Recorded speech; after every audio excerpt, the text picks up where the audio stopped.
ಆತ್ಮೀಯರಿಗೆ ಜ್ಯೋತಿಷ್ ಪಥ ಚಾನಲ್ಗೆ ಸ್ವಾಗತ. ನಾನು ನಿಮ್ಮ ಪ್ರೀತಿಯ ಅಜಿತ್ ಕಾರಂತ್. ರಾಹುಕೇತು ಬದಲಾವಣೆ, ಪಥ ಬದಲಾವಣೆ ಎನ್ನುವ ಒಂದು ವಿಶೇಷ ಕಾರ್ಯಕ್ರಮದೊಂದಿಗೆ ನಿಮ್ಮ ಮುಂದಿದ್ದೇನೆ. ಇದೇ ಮೇ 18 ಅಂದರೆ ವಿಶ್ವಾವಸುನಾಮ ಸಂವತ್ಸರದ ವೈಶಾಖ ಬಹುಳ ಷಷ್ಠಿ ಭಾನುವಾರ ರಾತ್ರಿ 9:30ಕ್ಕೆ ಸರಿಯಾಗಿ ಪೂರ್ವಭಾದ್ರಾ ನಕ್ಷತ್ರ 3ನೇ ಪಾದವನ್ನು ರಾಹುವು ಹಾಗೂ ಉತ್ತರ ನಕ್ಷತ್ರ 1ನೇ ಪಾದವನ್ನು ಕೇತುವು ಪ್ರವೇಶ ಮಾಡ್ತಾ ಇದ್ದಾರೆ. ಇದರ ಪರಿಣಾಮವಾಗಿ ಇದುವರೆಗೆ ಮೀನರಾಶಿಯಲ್ಲಿ ಸಂಚಾರ ಮಾಡುತ್ತಿದ್ದ ರಾಹು ಕುಂಭರಾಶಿಯನ್ನು ಪ್ರವೇಶ ಮಾಡ್ತಾ ಇದ್ದಾನೆ. ಇದುವರೆಗೆ ಕನ್ಯಾ ರಾಶಿಯಲ್ಲಿ ಸರಿಸುಮಾರಾಗಿ 1.5 ವರ್ಷಗಳ ಕಾಲ ಇದ್ದ ಕೇತು ಸಿಂಹರಾಶಿಯನ್ನು ಪ್ರವೇಶ ಮಾಡ್ತಾ ಇದ್ದಾನೆ. ಆತ್ಮೀಯರೇ, ಉಳಿದ ಎಲ್ಲ ಗ್ರಹರು ಅಂದರೆ 7 ಗ್ರಹರು ಸವ್ಯ ಎನ್ನುವಂತಹ ಕ್ರಮದಲ್ಲಿ ಸಂಚಾರವನ್ನು ಮಾಡಿದರೆ, ಇವರು ಅಪಸವ್ಯ ಅಥವಾ ಅಪ್ರದಕ್ಷಿಣೆ ಎನ್ನುವ ಕ್ರಮದಲ್ಲಿ ಪಥವನ್ನು ಬದಲಾಯಿಸ್ತಾ ಇದ್ದಾರೆ. ಹಾಗಾಗಿ ಉಳಿದ ಗ್ರಹರು ಮೀನರಾಶಿಯಿಂದ ಮೇಷರಾಶಿಗೆ ಪ್ರವೇಶ ಮಾಡುವುದಾದರೆ, ರಾಹುವೋ ಕೇತುವೋ ಮೀನರಾಶಿಯಿಂದ ಕುಂಭರಾಶಿಗೂ ಆನಂತರ ಕನ್ಯಾ ರಾಶಿಯಿಂದ ಸಿಂಹರಾಶಿಗೂ ಹೀಗೆ ಅಪ್ರದಕ್ಷಿಣೆಯಾಗಿ ತಮ್ಮ ಚಲನೆಯನ್ನು ತೋರಿಸ್ತಾ ಇದ್ದಾರೆ. ಇದರ ಕಾರಣದಿಂದ ದ್ವಾದಶ ರಾಶಿಯವರ ಮೇಲೆ ಉಂಟಾಗಬಹುದಾದ ಫಲಾಫಲಗಳು ಹೇಗಿದೆ ಅಂತ. ಇದರಲ್ಲಿ ಪ್ರಧಾನವಾಗಿ ನಾವು ಒಂದು ಕುಂಡಲಿಯನ್ನು ಸಿದ್ಧ ಮಾಡ್ತೇವೆ. ಆ ಸಮಯಕ್ಕೆ ಸರಿಯಾಗಿ ಲಗ್ನದಲ್ಲಿ ಮಾಂದಿ, ಲಗ್ನಾತ್ ದ್ವಿತೀಯ ಅಂದರೆ ಮಕರ ರಾಶಿಯಲ್ಲಿ ಚಂದ್ರ ಶ್ರವಣ ನಕ್ಷತ್ರದಲ್ಲಿದ್ದಾನೆ. ಹಾಗೆ ರಾಹು ಕುಂಭರಾಶಿಯಲ್ಲಿ 3ನೇ ನವಾಂಶವನ್ನು ಪಡೆದಿದ್ದಾನೆ, ಅಂದರೆ ಬುಧ ನವಾಂಶದಲ್ಲಿ. ಇನ್ನು ಶುಕ್ರ ಶನಿ ಇವರಿರುವರು ಮೀನರಾಶಿಯಲ್ಲಿದ್ದಾರೆ. ಬುಧ ಕುಜನ ಮನೆಯಾದ ಮೇಷರಾಶಿಯಲ್ಲಿಯೂ, ರವಿ ತಾನು ಶುಕ್ರನ ಮನೆಯಾದ ವೃಷಭ ರಾಶಿಯಲ್ಲಿಯೂ, ಗುರು ಬುಧನ ಮನೆಯಾದ ಮಿಥುನ ರಾಶಿಯಲ್ಲಿಯೂ, ಹಾಗೂ ಅಂಗಾರಕ ತನ್ನ ನೀಚ ಸ್ಥಾನವಾದ ಕರ್ಕಾಟಕ ರಾಶಿಯಲ್ಲಿಯೂ, ಕೇತು ಸಿಂಹರಾಶಿಯಲ್ಲಿಯೂ ಸ್ಥಿತರಾಗಿದ್ದಾರೆ. ಈ ಕುಂಡಲಿಯನ್ನು ಆಧರಿಸಿ ದ್ವಾದಶ ರಾಶಿಯವರ ಫಲಾಫಲಗಳು ಹೇಗಿರುತ್ತವೆ ಎನ್ನುವುದನ್ನು ಆತ್ಮೀಯರೇ, ನಿಮ್ಮ ಗಮನಕ್ಕೆ ಒಂದು ವಿಷಯ. ಈ ಹಿಂದೆ ಒಂದು 4 ದಿವಸಗಳ ಹಿಂದೆ ಮಾಡಿದ ಗುರುಪಥ ಬದಲಾವಣೆ ಈ ವಿಡಿಯೋವನ್ನು ಕೂಡ ತಾವು ಗಮನಿಸಬೇಕು. ಅದರಲ್ಲಿ ಹೇಳಿದ ಫಲಗಳ ಜೊತೆಗೆ ಇದನ್ನು ಸೇರಿಸಿಕೊಂಡು ನೋಡಿದಾಗ ನಿಮಗೆ ಪೂರ್ಣ ಪರಿಚಯ ಇದರದ್ದಾಗತ್ತೆ. ಜೊತೆಗೆ ನಾನು ಎಂದಿನ ಹಾಗೆ ಹೇಳುವುದಕ್ಕೆ ಬಯಸುವುದು, 100ಕ್ಕೆ 100 ಫಲಗಳು ಇವಲ್ಲ. ಕೇವಲ ಇದು ಗೋಚಾರ ಫಲ. 100ರಲ್ಲಿ ಒಂದು 30 ಭಾಗ ಮಾತ್ರ ಈ ಗೋಚಾರ ಫಲವನ್ನು ನೀವು ಇಟ್ಟುಕೊಳ್ಬೇಕು. ಅನೇಕ ಮಂದಿ ಇದನ್ನು ನಾನು ಪದೇ ಪದೇ ಹೇಳಿದರೂ ಕೂಡ ಅರ್ಥ ಮಾಡಿಕೊಳ್ಳದೆ ಸಂಪೂರ್ಣ ಫಲವೇ ಇದು ಎನ್ನುವುದಾಗಿ ತಿಳಿದುಕೊಂಡು ಅದರ ಬಗ್ಗೆ ವಿಪರೀತವಾದ ಕಾಮೆಂಟ್ಗಳನ್ನು ಮಾಡುವುದನ್ನು ನಾನು ನೋಡಿದ್ದೇನೆ. ಇದು ಹಾಗಲ್ಲ. ಕೇವಲ ಗೋಚಾರ ಫಲವನ್ನು ಮಾತ್ರ ನಾನು ನಿಮ್ಮ ಮುಂದೆ ಇಡುವಂಥದ್ದು. ಇದು ಕೇವಲ ನಿಮ್ಮ ನಿರ್ದೇಶನಕ್ಕೆ ಮಾತ್ರ, ಅಂದರೆ ಮುಂದೆ ಹೋಗುವುದು ಹೇಗೆ ಅಂತ ಹೇಳಿ ಸೂಚನೆಯನ್ನು ಕೊಡುವುದಕ್ಕೆ ಮಾತ್ರ. ಇನ್ನು ಉಳಿದಂತೆ 70 ಭಾಗ ನಿಮ್ಮ ಜಾತಕದ ಯೋಗ ಮತ್ತು ನಡೆಯುವ ದಶಾಭುಕ್ತಿ ಇದನ್ನು ಅನುಸರಿಸಿಯೇ ಇರುತ್ತದೆ. ಆದ್ದರಿಂದ ಈ ಫಲಾಫಲಗಳನ್ನು ಕೇಳುವಾಗ ಅಥವಾ ನೋಡುವಾಗ ಈ ವಿಷಯ ನಿಮ್ಮ ಗಮನಕ್ಕೆ ಇರಬೇಕು ಅಂತ. ಮೇಷರಾಶಿಯವರಿಗೆ ರಾಹು ಏಕಾದಶ ಸ್ಥಾನವನ್ನು ಪ್ರವೇಶ ಮಾಡ್ತಾ ಇದ್ದಾನೆ.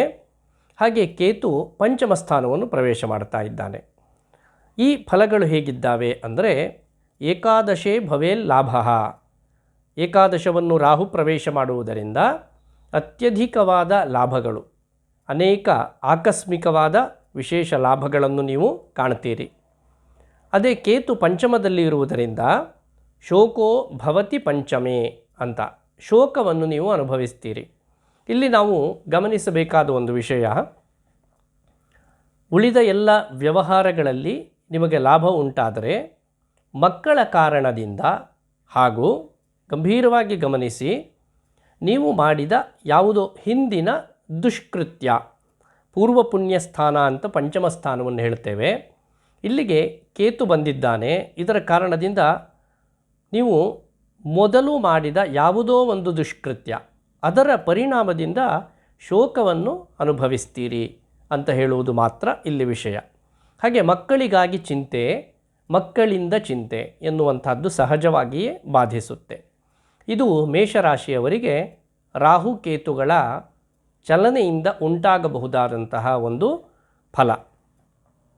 ಇಲ್ಲಿ ನಿಮಗೆ ಸದ್ಯ ವಿರುದ್ಧವಾದ ಫಲವನ್ನು ಕೊಡುವ ಕೇತುವನ್ನು ತೃಪ್ತಿಪಡಿಸಬೇಕು. ಹಾಗಾಗಿ ಕೇತು ಶಾಂತಿಯನ್ನು ಮಾಡಿಸಿಕೊಳ್ಳಬಹುದು. ಇಲ್ಲಾಂದರೆ ಕೇತುವಿನ ಅಭಿಮಾನಿ ದೇವತೆಯಾದ ಗಣಪತಿಯ ಆರಾಧನೆಯನ್ನು ಮಾಡುವುದರಿಂದ ಮೇಷರಾಶಿಯವರು ಶುಭ ಫಲವನ್ನು ಕಾಣುತ್ತೀರಿ. ಇಲ್ಲಿ ಕೇತು ಸಿಂಹರಾಶಿಯಲ್ಲಿ ಸ್ಥಿತನಾಗಿರುವುದರಿಂದ ಗಣಪತಿಯನ್ನು ಸೂಚಿಸ್ತಾನೆ. ಆದ್ದರಿಂದ ಗಣಪತಿಯ ಆರಾಧನೆ ನಿಮಗೆ ಅತ್ಯಂತ ವಿಹಿತ. ಇನ್ನು ವೃಷಭ ರಾಶಿಯವರಿಗೆ ದಶಮದ ರಾಹು ದಶಮೇಚ ಶುಭಂ ಭವೇತ್ ಅಂತ ಹೇಳಿದರು. ಅತ್ಯಂತ ಶುಭದಾಯಕನಾಗುತ್ತಾನೆ. ಮಾಡುವ ಉದ್ಯೋಗ ವ್ಯವಹಾರಾದಿಗಳೆಲ್ಲವೂ ಕೂಡ ಯಶಸ್ವಿಯಾಗುತ್ತವೆ, ಚಿಂತೆ ಬೇಡ. ಹಾಗೂ 4ರ ಕೇತುವಿನಿಂದ ಚತುರ್ಥೇ ಜಾಯತೆ ಪೀಡಾ ಅಂತ ಹೇಳಿದರು. ಇದು ಯಾವ ವಿಭಾಗದಲ್ಲಿ ಪೀಡೆ ಉಂಟಾಗುತ್ತೆ ಅಂತಂದರೆ, ಕೆಲವರಿಗೆ ವೃಷಭ ರಾಶಿಯ ಕೆಲವರಿಗೆ ತಾಯಿಗೆ ಸಂಕಷ್ಟ ಬಂದು ಒದಗಬಹುದು. ಹಾಗೆ ವಾಹನದಲ್ಲಿ ಏನಾದರೂ ಅಡಚಣೆಗಳು ಉಂಟಾಗಬಹುದು, ವಾಹನದಿಂದ ನಷ್ಟ ಸಂಭವಿಸಬಹುದು. ಇನ್ನು ಪ್ರಯಾಣದಲ್ಲಿ ಸ್ವಲ್ಪ ವ್ಯತ್ಯಾಸಗಳಾಗಿ ಅದರಿಂದ ನೀವು ಪೀಡೆಯನ್ನು ಅನುಭವಿಸಬಹುದು. ಇನ್ನು ಕೆಲವರಲ್ಲಿ ವೃಷಭ ರಾಶಿಯವರಿಗೆ ಅಗ್ನಿಬಾಧೆ ಉಂಟಾದೀತು. ಇಂತಹ ದೋಷಗಳ ಪರಿಹಾರಕ್ಕೆ ಬೇಕಾಗಿ ಭದ್ರಕಾಳಿಯ ಆರಾಧನೆಯನ್ನು ನೀವು ಮಾಡುವುದು ವಿಹಿತ. ಭದ್ರಕಾಳಿಯ ಮಂತ್ರಾನುಷ್ಠಾನವನ್ನು ನಾನು ನನ್ನ ಹಿಂದಿನ ವಿಡಿಯೋಗಳಲ್ಲಿ ಕೊಟ್ಟಿದ್ದೇನೆ, ಅದನ್ನು ನೀವು ನೋಡಿಕೊಳ್ಳಬಹುದು. ಮಿಥುನ ರಾಶಿಯವರಿಗೆ ನವಮಕ್ಕೆ ರಾಹು, ತೃತೀಯಕ್ಕೆ ಕೇತು ಬರ್ತಾ ಇದ್ದಾರೆ. ನವಮೇ ಪಾಪ ಬುದ್ಧಿ ಸ್ಯಾತ್ ಅಂತ ಹೇಳಿದರು. ಅನೇಕ ಕೆಟ್ಟ ಕಾರ್ಯಗಳನ್ನು ಮಾಡುವ ಮನಸ್ಸನ್ನು ರಾಹು ಕೊಡ್ತಾನೆ.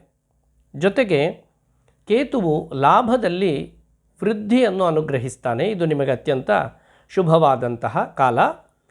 ಈ ಲಾಭ ವೃದ್ಧಿ ಅಂತ ಹೇಳಿದರೆ ಇಲ್ಲಿಯೂ ಕೂಡ ನಿಮ್ಮ ಆತ್ಮವಿಶ್ವಾಸದಿಂದ ಮಾಡುವ ಎಲ್ಲ ಕಾರ್ಯಗಳು ಕೂಡ ಸಫಲ ಹೊಂದಿ ಅದರಿಂದ ನೀವು ವೃದ್ಧಿಯನ್ನು ಗಳಿಸ್ತೀರಿ. ಸಹಜವಾಗಿಯೇ ಯಾವಾಗ ನಮ್ಮಲ್ಲಿ ಅತ್ಯಂತ ಲಾಭವೋ ಅಥವಾ ವ್ಯವಹಾರದಲ್ಲಿ ಔನ್ನತ್ಯವೋ ಇದ್ದಾಗ ಪಾಪಕರ್ಮಗಳಲ್ಲಿ ಆಸಕ್ತಿ ಉಂಟಾಗುವುದು ಸಹಜ. ಆದ್ದರಿಂದ ಮಿಥುನ ರಾಶಿಯವರು ಅಂತಹ ಒಂದು ಬುದ್ಧಿಗೆ ಒಳಗಾಗದೆ ನಿಮ್ಮ ಅನುಷ್ಠಾನಗಳನ್ನು ನೀವು ಮಾಡಿಕೊಂಡು, ಹಾಗೆಯೇ ಗುರು ಹಿರಿಯರನ್ನು ಮಾನಿಸುತ್ತಾ ಒಳ್ಳೆಯ ಬುದ್ಧಿಯಿಂದ ನಡೆದುಕೊಂಡರೆ ಈ ರಾಹುಕೇತುಗಳ ಚಲನೆಯಿಂದ ಯಾವುದೇ ವಿಪರೀತ ಪರಿಣಾಮಗಳು ನಿಮ್ಮನ್ನು ತಟ್ಟಲಾರದು. ನಿಮಗೆ ವಿಶೇಷವಾಗಿ ನರಸಿಂಹನ ಆರಾಧನೆಯಿಂದ ಈ ಮುಂದಿನ 1.5 ವರ್ಷಗಳ ಕಾಲ ರಾಹು ಕೇತುಗಳ ಸ್ಥಿತಿಯಿಂದ ಉಂಟಾಗಬಹುದಾದ ದೋಷ ನಿವಾರಣೆ ಉಂಟಾಗುತ್ತೆ. ಇನ್ನು ಕರ್ಕಾಟಕ ರಾಶಿಯವರಿಗೆ ಅಷ್ಟಮದ ರಾಹು ಮತ್ತು ದ್ವಿತೀಯದ ಕೇತು. ತಮೋ ರೋಗೋಷ್ಟಮೇ ಭವೇತ್. ಅಷ್ಟಮದಲ್ಲಿ ರಾಹು ಇದ್ದಾಗ ಅವನು ರೋಗ ಬಾಧೆಯನ್ನು ಉಂಟು ಮಾಡಿಯಾನು. ರೋಗ ಬಾಧೆಗೆ ನಾನು ಸೂಚಿಸುವ ಪರಿಹಾರ ಮೊದಲಿಗೆ ಔಷಧಿಯನ್ನು ಮಾಡಿ ಅಂತ ಹೇಳಿ. ಅಂದರೆ ಪೂರ್ವಜನ್ಮ ಕೃತಂ ಪಾಪಂ ವ್ಯಾಧಿ ರೂಪೇಣ ಬಾಧ್ಯತೆ ಅಂತ ಹೇಳಿದರು. ವ್ಯಾಧಿ ನಮಗುಂಟಾದಾಗ ಅದು ಪೂರ್ವಾರ್ಜಿತವಾದಂತಹ ದುಷ್ಕೃತ್ಯದ ಫಲ ಅಂತ. ತಚ್ಛಾಂತಿ ಔಷಧೈಹಿ, ಮೊದಲಿಗೆ ಔಷಧಿಯನ್ನು ಮಾಡಬೇಕು. ಆನಂತರ ದಾನೈಹಿ, ಮತ್ತು ದಾನ, ಅದಕ್ಕೆ ಹೇಳಿದಂತಹ ದಾನಾದಿಗಳನ್ನು ಮಾಡುವುದು. ಹಾಗೆ ಜಪ ಹೋಮ ಸುರಾರ್ಚನೈಹಿ, ಜಪವನ್ನು ಮಾಡುವುದು, ಹೋಮ ದಾನಾದಿಗಳನ್ನು ಮಾಡುವುದು, ದೇವತಾ ಅರ್ಚನೆಯನ್ನು ಮಾಡುವುದು. ಇದು ಶುಭ ಉಂಟು ಮಾಡುತ್ತೆ.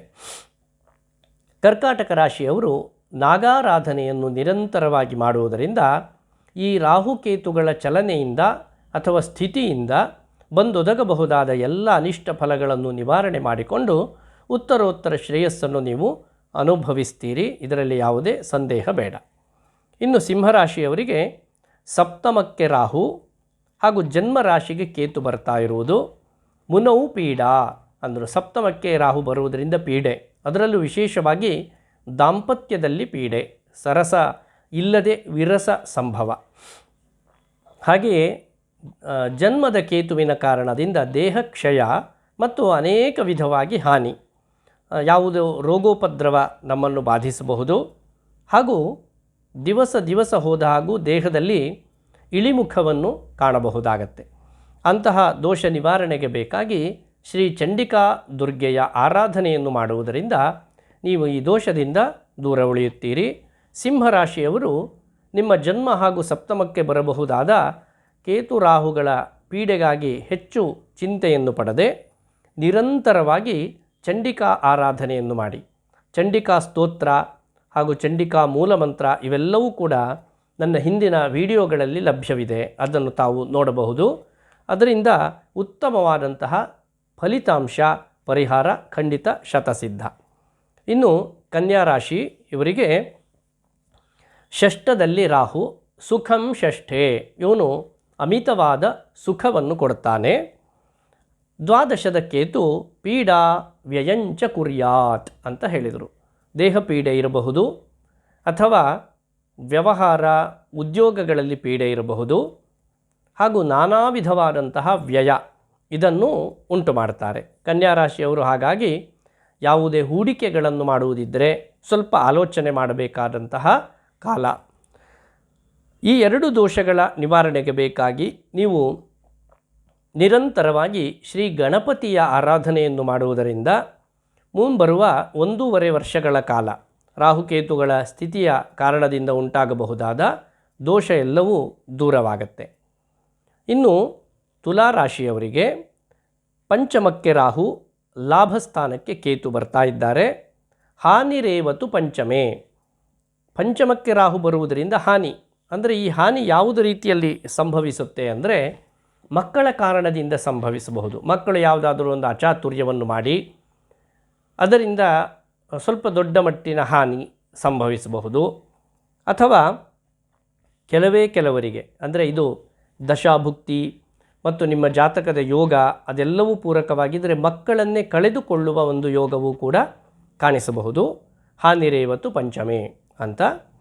ಇನ್ನು ಬಹುತೇಕ ಹೆಚ್ಚಿನ ಜನರಲ್ಲಿ ನೀವು ಗಳಿಸಿದ ಪುಣ್ಯ ಅದು ಹ್ರಾಸಗೊಳ್ಳುವಂತಹ ಕಾಲ. ಅಂದರೆ ಯಾವುದೋ ಒಂದು ಪಾಪಕರ್ಮವನ್ನು ಮಾಡುವ ಪರಿಣಾಮವಾಗಿ ಪುಣ್ಯ ಎಲ್ಲ ನಷ್ಟ ಆಗುವಂತಹ ಒಂದು ಕಾಲ. ಆದರೆ ಲಾಭಸ್ಥಾನದ ಕೇತು ನಿಮಗೆ ಆಕಸ್ಮಿಕವಾದಂತಹ ಲಾಭವನ್ನು ಅನುಗ್ರಹ ಮಾಡ್ತಾನೆ. ಚಿಂತೆ ಬೇಡ. ನಿರಂತರವಾಗಿ ನಾಗಾರಾಧನೆಯನ್ನು ಮಾಡಿ. ಈ ನಾಗಾರಾಧನೆಯ ಬಗ್ಗೆ ನಾನೊಂದು ವಿಶೇಷ ಸಂಚಿಕೆಯನ್ನು ಮುಂದೆ ಮಾಡಲಿಕ್ಕಿದೆ. ಅದರಲ್ಲಿ ಪೂರಕವಾದ ಮಾಹಿತಿಗಳನ್ನು ಕೊಡುತ್ತೇನೆ. ಇದರಲ್ಲಿ ನಾನು ಯಾಕೆ ಈ ವಿಷಯವನ್ನು ಹೇಳ್ತಾ ಇದ್ದೇನೆ ಅಂದರೆ ನಾಗಾರಾಧನೆ ಅಂದರೆ ನಿಮ್ಮ ಮೂಲ ಸ್ಥಳದ ನಾಗನನ್ನು ನೀವು ಆರಾಧನೆ ಮಾಡುವುದರಿಂದ ಅತ್ಯಂತ ಶ್ರೇಯಸ್ಸು ಎನ್ನುವುದಾಗಿ. ಆದ್ದರಿಂದ ನಿಮ್ಮ ಮೂಲ ನಾಗಾರಾಧನೆಯನ್ನು ಮಾಡಿ ಶುಭವನ್ನು ಕಾಣಿರಿ. ವೃಶ್ಚಿಕ ರಾಶಿಯವರಿಗೆ ಚತುರ್ಥದ ರಾಹು, ಅವನು ಚತುರ್ಥೇಚ ತಮಶೋಕಃ, ಶೋಕವನ್ನು ಉಂಟು ಮಾಡ್ತಾನೆ. ಇದು ಯಾವ ರೀತಿಯ ಶೋಕ ಅಂದರೆ ಒಂದು ತಾಯಿಗೆ ಸಂಬಂಧಪಟ್ಟ ಹಾಗೆ ಯಾವುದಾದರೂ ಹಾನಿ ಸಂಭವಿಸಬಹುದು, ವಾಹನಕ್ಕೆ ಸಂಬಂಧಪಟ್ಟ ಹಾಗೆ ಯಾವುದಾದರೂ ತೊಂದರೆಗಳಾಗಬಹುದು, ಅದರಿಂದ ನೀವು ಶೋಕಕ್ಕೆ ಒಳಗಾಗಬಹುದು. ಹಾಗೆ ಪ್ರಯಾಣದಲ್ಲಿ ಸ್ವಲ್ಪ ನಿಮಗೆ ತೊಂದರೆಗಳುಂಟಾಗಿ ಅದರಿಂದಲೂ ಶೋಕವನ್ನು ನೀವು ಅನುಭವಿಸಬಹುದು. ಮತ್ತು ವಿಶೇಷವಾಗಿ ಜಲಾಶಯಗಳು ಇಲ್ಲಿ ಯಾವುದಾದರೂ ತೊಂದರೆಗಳಾಗಿ ಅದರಿಂದ ಶೋಕ ಅನುಭವಿಸಬಹುದು. ಇನ್ನು ದಶಮದ ಕೇತುವಿನಿಂದ ದಶಮೇ ಲಾಭ, ಇಲ್ಲಿ ಅಧಿಕವಾದಂತಹ ಲಾಭವನ್ನು ನೀವು ಗಳಿಸ್ತೀರಿ. ವೃಶ್ಚಿಕ ರಾಶಿಯವರು ರಾಹುವಿನಿಂದ ನಿಮಗೆ ತೊಂದರೆ ಸಂಭವಿಸಿದರೂ ಕೂಡ ಕೇತುವಿನಿಂದ ಲಾಭವಿದೆ, ಆದ್ದರಿಂದ ಚಿಂತೆ ಬೇಡ. ನಿರಂತರವಾಗಿ ಶ್ರೀ ದುರ್ಗಾರಾಧನೆಯನ್ನು ಮಾಡಿ. ದುರ್ಗಾ ಸಪ್ತಶತಿ ಪಾರಾಯಣ, ದುರ್ಗಾ ಮಂತ್ರ ಜಪ, ದುರ್ಗಾ ಸ್ತೋತ್ರ ಪಾರಾಯಣ, ಚಂಡಿಕಾ ಹವನ, ದುರ್ಗಾ ಹವನ ಇತ್ಯಾದಿಗಳು ನಿಮ್ಮ ಕೈಯಲ್ಲಿ ಯಾವುದು ಸಾಧ್ಯವೋ ಅದನ್ನು ನೀವು ಮಾಡುವುದರಿಂದ ರಾಹುಕೇತುಗಳ ಸ್ಥಿತಿಯಿಂದ ಉಂಟಾಗುವ ದೋಷ ನಿವಾರಣೆಯಾಗತ್ತೆ. ಇನ್ನು ಧನುರ್ರಾಶಿಯವರಿಗೆ ತೃತೀಯದ ರಾಹು ಸೌಖ್ಯವನ್ನು ಕೊಡ್ತಾನೆ. ದೇಹ ಸುಖವೂ ಇರ್ತದೆ, ಹಾಗೆ ವ್ಯವಹಾರದಲ್ಲಿಯೂ ಕೂಡ ನಿಮಗೆ ಅತ್ಯಂತ ಸಂತೋಷ ಉಂಟಾಗುವ ವಿಷಯವೇ ಇರ್ತದೆ. ನವಮದ ಕೇತುವಿನಿಂದ ದೈನ್ಯಮೇವ ಅಂತ ಹೇಳಿದರು. ಒಂದು ರೀತಿಯ ದೀನಾವಸ್ಥೆಯನ್ನು ನೀವು ಹೊಂದುತ್ತೀರಿ. ಅಂದರೆ ಬೇರೆಯವರ ಆಶ್ರಯವನ್ನು ಪಡೆಯುವಂತಹ ಒಂದು ಯೋಗ ನಿಮಗಿದೆ. ಈ 1.5 ವತ್ಸರಗಳು ಇರಬಹುದಾದ ಈ ಸ್ಥಿತಿಯ ನಿವಾರಣೆಗೆ ಬೇಕಾಗಿ ನಿರಂತರವಾಗಿ ಶ್ರೀ ಮಹಾಗಣಪತಿಯ ಆರಾಧನೆಯನ್ನು ಮಾಡಿ. ಗಣಪತಿಯ ಮಂತ್ರಾನುಷ್ಠಾನ ಅಥವಾ ಗಣಪತಿ ಹೋಮ, ಗಣಪತಿ ಪೂಜೆ, ಗಣಪತಿ ದೇವಸ್ಥಾನದ ಸಂದರ್ಶನ, ಯಾವುದೇ ವಿಶೇಷವಾದ ಸೇವೆ ಇದನ್ನು ಮಾಡುವುದರಿಂದ ನೀವು ಶುಭವನ್ನು ಕಾಣುತ್ತೀರಿ. ಗಣಪತಿಯ ಬೇರೆ ಬೇರೆ ಮಂತ್ರಾನುಷ್ಠಾನಗಳು ನನ್ನ ಹಿಂದಿನ ವಿಡಿಯೋಗಳಲ್ಲಿ ಲಭ್ಯವಿದೆ. ಇನ್ನು ಮಕರ ರಾಶಿಯವರಿಗೆ ದ್ವಿತೀಯಕ್ಕೆ ರಾಹು, ಅಷ್ಟಮಕ್ಕೆ ಕೇತು ಪ್ರವೇಶ ಮಾಡ್ತಾ ಇದ್ದಾರೆ. ದ್ವಿತೀಯೇಚ ಭವೇದ್ಧಾನಿ.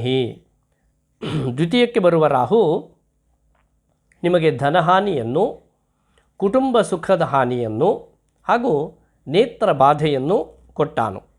ಜೊತೆಗೆ ನಿಮ್ಮ ಮಾತಿನಿಂದ ಅನೇಕ ಹಾನಿ ಸಂಭವಿಸಬಹುದು. ಆದ್ದರಿಂದ ಮಕರ ರಾಶಿಯವರು ಸ್ವಲ್ಪ ಜಾಗ್ರತೆಯನ್ನು ಮಾಡಬೇಕಾಗುತ್ತೆ ಮಾತಾಡುವಾಗ. ಇನ್ನು ಅಷ್ಟಮದ ಕೇತುವಿನ ಕಾರಣದಿಂದ ಪೀಡಾಷ್ಟಮೇ ಯದಾ ಕೇತು, ಅಂದರೆ ಆರೋಗ್ಯಕ್ಕೆ ಸಂಬಂಧಪಟ್ಟ ಹಾಗೆ ದೇಹದಲ್ಲಿ ಪೀಡೆ ಉಂಟಾಗುತ್ತೆ. ಇದು ಕೇತುವಿನಿಂದ ನೀವು ಪಡೆದುಕೊಳ್ಳಬಹುದಾದ ಒಂದು ಯೋಗ ಫಲ. ನಿರಂತರವಾಗಿ ಶ್ರೀ ದುರ್ಗಾರಾಧನೆಯನ್ನು ಮಾಡಬೇಕು. ಹಾಗೆ ಏನಾದರೂ ಆರೋಗ್ಯದಲ್ಲಿ ವ್ಯತ್ಯಾಸಗಳು ಸಂಭವಿಸಿದರೆ ಮಹಾಮೃತ್ಯುಂಜಯನ ಆರಾಧನೆ ಮಾಡುವುದರಿಂದ ಮಕರ ರಾಶಿಯವರು ಶುಭವನ್ನು ಕಾಣುತ್ತೀರಿ. ಇನ್ನು ಕುಂಭರಾಶಿಯವರಿಗೆ ಜನ್ಮಕ್ಕೆ ರಾಹು ಬರ್ತಾ ಇದ್ದಾನೆ, ಸಪ್ತಮದ ಕೇತು. ನನ್ನ ಹಿಂದಿನ ವಿಡಿಯೋವನ್ನು ನೀವು ಗಮನಿಸಬೇಕು. ಕಾರಣ ಏನು ಅಂದರೆ ಈ ಬಾರಿ 7.5 ಅನುಭವ ನಿಮಗಾಗುತ್ತಾ ಇದೆ, ಜೊತೆಗೆ ಜನ್ಮದ ರಾಹು ಕೂಡ.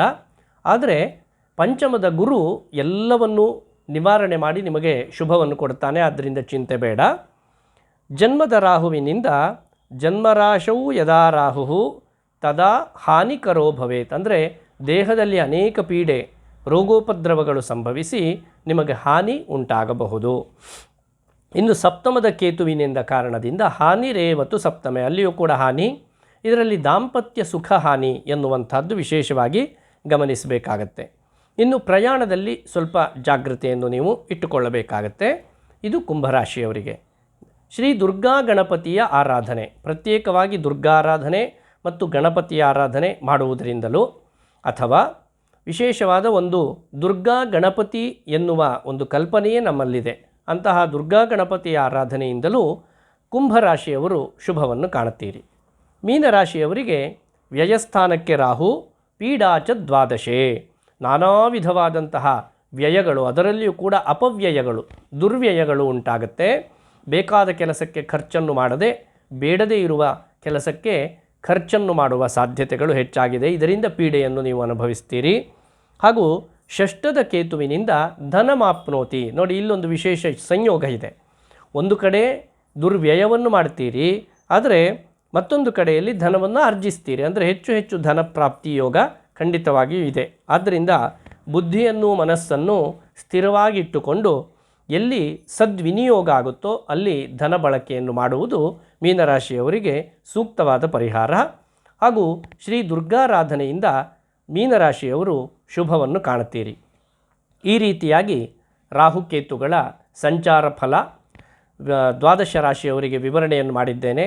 ಪೀಠಿಕೆಯಲ್ಲಿ ಹೇಳಿದ ಹಾಗೆ ಇದು ಕೇವಲ 100ರಲ್ಲಿ 30 ಭಾಗ. ಇದನ್ನು ಗಮನಿಸಿ. ಉಳಿದ ಭಾಗಗಳಿಗಾಗಿ ನಿಮ್ಮ ಜಾತಕವನ್ನು, ದಶಾಭುಕ್ತಿಯನ್ನು ಗಮನಿಸಬೇಕು. ಹಾಗೂ ಈ ಹಿಂದೆ ನಾನು ನಿಮ್ಮ ಮುಂದೆ ಇಟ್ಟಂತಹ ಗುರುಪಥ ಬದಲಾವಣೆ ಈ ವಿಡಿಯೋವನ್ನು ನೀವು ಗಮನಿಸಿ ಅಲ್ಲಿ ಹೇಳಿದ ಪರಿಹಾರಗಳನ್ನು ಸೂಕ್ತ ಕಾಲದಲ್ಲಿ ಮಾಡುವುದರಿಂದ ನಿಮ್ಮ ಇಚ್ಛಿತಾರ್ಥ ಎಲ್ಲವೂ ಕೂಡ ಕೈಗೂಡುತ್ತದೆ ಎನ್ನುವುದಾಗಿ ಎಲ್ಲರಿಗೂ ಶುಭವನ್ನು ಹಾರೈಸ್ತೇನೆ.